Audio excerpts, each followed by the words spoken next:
taking this conversation forward, in a husband and wife separated or not together, how can a single parent take care of a child knowing the dysfunction of the home?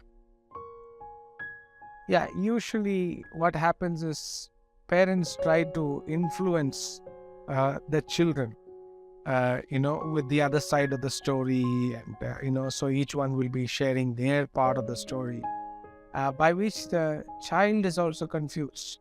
You know, so I would say don't share unnecessary details to a child if the child don't know.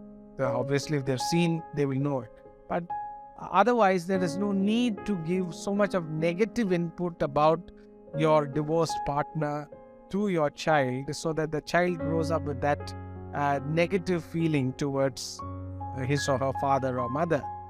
So I would say that was one thing that you need to be careful about, that you are not poisoning the mind of a child against his or her dad or mom. The second thing, I would say, of course, let them take their own opinion when they're grown up. When they are matured enough to handle it, let them have their opinion about it, But when they are growing up, spare them of that trauma, okay? And then, if it is not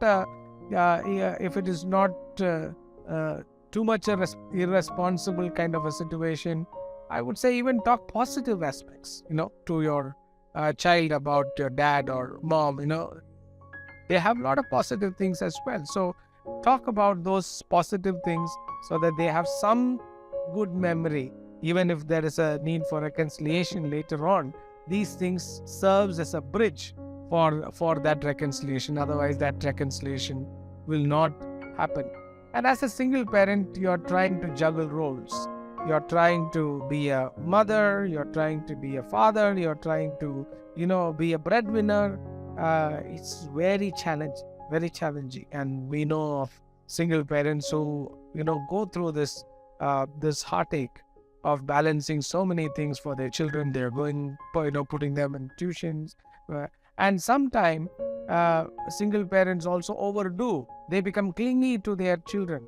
And they try to kind of overdo, so that this seems to be now their only security. So we need to also avoid that. Your children are not your security. God is your security. Children all will fly away at some point. They are only for a period of time. You're nurturing them, but they are to be sent out. So from that point of view, I would tell the single parents, yes, anchor them in the Lord. And you anchor yourself in the Lord, and don't anchor yourself too much on them and then get disappointed when it doesn't happen the way you had expected to happen. I would also say one of the challenges that single parents face is loneliness. So I would say develop a support system for yourselves if you are a single mom or dad, where you will have somebody to be accountable. Somebody with whom you can have adult conversation, and don't be threatened by developing, healthy relationships with a group of people where you can, find some kind of a refuge, I would say, or a place where you can be yourself. So don't, exclude yourself, because I feel a lot of single parents feel that churches are not welcoming of them. Small groups are not welcoming of them. They are not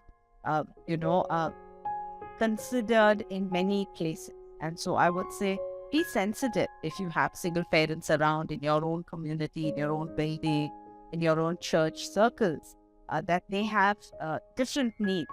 And if we can have some small group support the single mom and the single dad, that will be a great way to encourage them as they struggle to multitask and raise their children in these Especially for children who don't have fathers.